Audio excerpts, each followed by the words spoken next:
I am 35 male, have been married for 7 years to my 33 years old female wife. No kids so far. 2 years ago she started a new career and has been very successful. At the time she started, she mentioned a man that she worked with but said on more than one occasion that he was a jerk and that she didn't like to work with him. Since then, she softened a bit and really didn't mention him much. I felt like I had no reason for concern. I've always trusted my wife. And although our marriage is not perfect, I felt like we got along pretty well. Fast forward to about a month ago, I started noticing some changes in behavior. She was texting a lot more and never letting her phone leave her side. She seemed to have more things going on at night and on the weekends. She became cold toward me and wouldn't reciprocate any affection, and she lied to me several times about strange things. The last lie was when she was packing for a business trip, and I noticed she had purchased a new, much more revealing bathing suit than anything I'd ever seen her wear. I asked her about it, and she said she ordered it online. And once she tried it on, she decided it wasn't appropriate for a business trip to Florida with her colleagues. So, she left for the trip and took the bathing suit. While she was gone, I decided to do a little digging. I never, in our entire relationship, ever gone through my wife's things, but I'd had enough of all the lies. In one of her work bags, I found the drawing someone had done of her, almost like a caricature but done on paper from a hotel. I also found a post-it note with driving directions to her male co-worker's house, written in her handwriting. I went through our bank statements and found that many times when she was supposedly at work, she was out at different restaurants around the city. This was enough for me to investigate further. I'm a private investigator by trade, and ethically, I have no problem invading someone's privacy when confronted with reasonable suspicion of wrongdoing. I placed a GPS tracker in her car. The Sunday after she got back from her trip, she told me she was going to work at a coffee shop and run some errands. Her car never came within 1 mile of a Chipotle. But when she got home, she walked in holding a Chipotle cup and confirmed she had eaten there. Then, on the following Tuesday, she told me she had to go to a company dinner and would be working late until dinner. The GPS showed her leaving work at 3:20 p.m. and driving to the restaurant, where her car remained until 9 o'clock p.m. The final straw came on the next Saturday. We were supposed to watch my niece play tennis at 8 o'clock a.m. She said she wanted to drive separately so she could leave the venue and go work at a coffee shop after the match. She told me she was heading to X coffee shop and added a few details about why she wanted to go to that coffee shop. I said, "Have a good daddy," and went to my vehicle. Well, on the GPS, I watched as she drove directly to a Comfort Inn motel. I got to the Comfort Inn and waited in an adjacent parking lot until I could confirm she was actually in the building and not sitting in her car. I called her from the lobby and asked, "How is X coffee shop?" She said it was good. Why? The only other thing I said was, "Come down here so we can get this over with."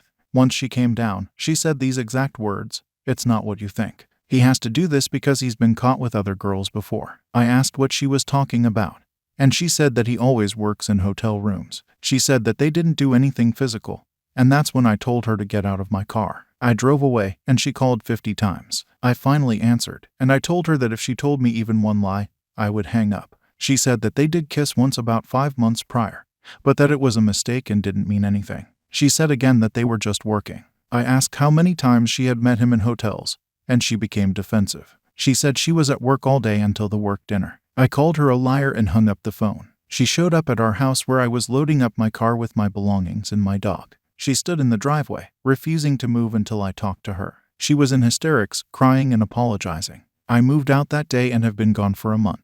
We have met a few times for her to try to explain things. However, when it becomes my turn to ask questions, she becomes very upset, gets defensive, and says things like answering these questions isn't good for the relationship. She also lied about several of the details, even when the details seem completely inconsequential. I've called her out on the lies, and she accused me of trapping her by asking questions I already knew the answers to. Through all of this, she has remained constant that this was not a romantic relationship. She said that she became really good friends with this man and that he was helping her with her career. She admitted that their conversations would become inappropriate when they would talk about our marital issues. She admitted to texting him and deleting the text, saying that they weren't romantic but could be seen as flirting. She said that she had been depressed for a really long time and he was good at talking her out of those feelings and encouraging her in her work. I know I'm being mine too, but there's a part of me that believes her. It may be that I want to believe her because I love her, or I'm afraid of the truth. I'm really hung up on finding out the truth, but the reality is I don't see any way that I can get over the facts that I do know. So why does it matter? Am I losing my mind? Update: we are a month out from D-Day. I spoke with her last night, and here are the highlights. I asked if she had talked to the man over the last 4 weeks. She said that he didn't know that I showed up at the hotel on D-Day and called her out. She said that she hadn't talked to him about the situation because this was an issue in our marriage and it didn't involve him. I asked if she had stopped all non-work related communication with him. She said that she was tapering down. Taper your rang today. I lost it. She said she felt like she had to taper down rather than no contact because he didn't know that I busted her. Infuriating. She then lied about a completely insignificant detail. I called her out on it, and I was 100% confident that she was lying. She denied it to the point of yelling and never relented. I left it and chalked it up as one more unresolved issue in this saga. Update 2. After she told me she was tapering off social communication with the other man, I hid a voice recorder in my house and left last night. I reviewed the tape and discovered my wife and this other man had spent well over an hour on the phone with each other over the course of at least 2 phone calls. My recorder died in the afternoon. I would assume they talked again in the evening, if not more. I didn't hear too many specifics from the phone call, but I did hear a few damning things. They talked for a while about the current state of affairs in our marriage, something she claimed he knew nothing about. They talked about how to use the secret phone app on their phones so as not to be detected. She called me a dick for showing up late for breakfast that morning. I haven't heard my wife that giddy since we were dating. I confronted her about all of this, and she admitted to some of it but denied other parts of it.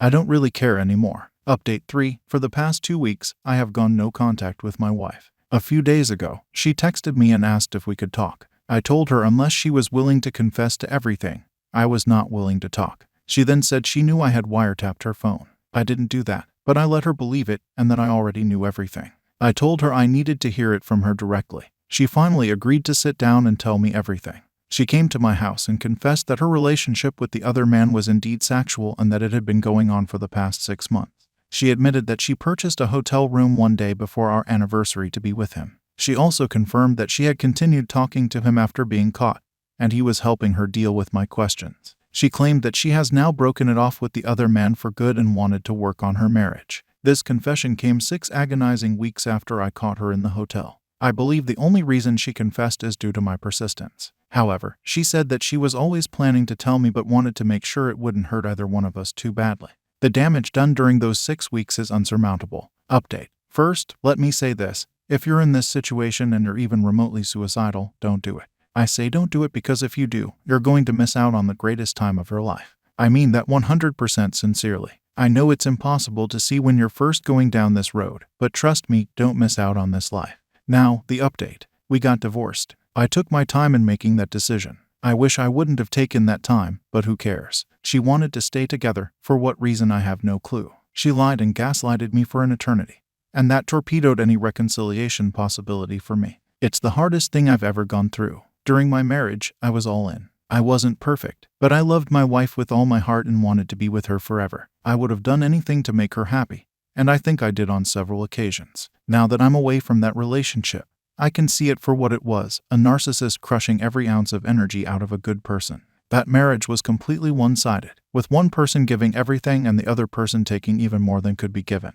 By the end of the marriage, I truly thought I was worthless as a partner. She degraded my profession, my personality, and my looks. Since getting divorced, my business has flourished, and I've been able to date women that I would have thought were way out of my league. I seriously thought I was ugly, in part because of the way my ex-wife made me feel. But now I'm having gorgeous women, much younger than me, approach me in bars. I've been in a couple of wonderful relationships with great women. They ended amicably for general compatibility issues, but it illuminated how terrible of a partner my ex-wife really was. I don't have any contact with my ex anymore. I really don't even think about her very often. This divorce became contentious because she thought I was getting too much of the money, even though I was taking less than 50% because I wanted it to go smoothly without breaking up businesses and retirements. Can you imagine that? Cheating on someone and then getting upset about the amount of money they're taking, even though it's less than 50%. That hammered home for me that I was making the right decision and I needed to get away from that garbage as fast as possible. I lost friends in the divorce. Good riddance. Most took my side, but I don't care about those that didn't. They made it easy for me to jettison them. I lost my in-law family. This is one of the hardest parts. I really loved some of them, but I get it. I sent enough correspondence to AP's wife that I'm 100% confident she knows. She never contacted me back, and I respect her decision. Some advice. If you're fresh in this nightmare, separate yourself from the situation. This is the only way you're going to be able to think clearly without being gaslighted. Get professional help. I was in therapy for a long time. It helped. Peace. I'm so much stronger now because of it. Surround yourself with friends and family as much as possible. Make healthy choices. Go to the gym, limit drugs and alcohol, get outside, and try to sleep. Take people's advice but make your own decisions. It's your life. There were some really dark days after D-Day. But after the initial heartache, it has been the best time of my life. I'm truly happy every day. If you're going through this and need some advice from a self-proclaimed expert, hit me up. I'm happy to help. A huge thanks to everyone here who helped me when I was struggling.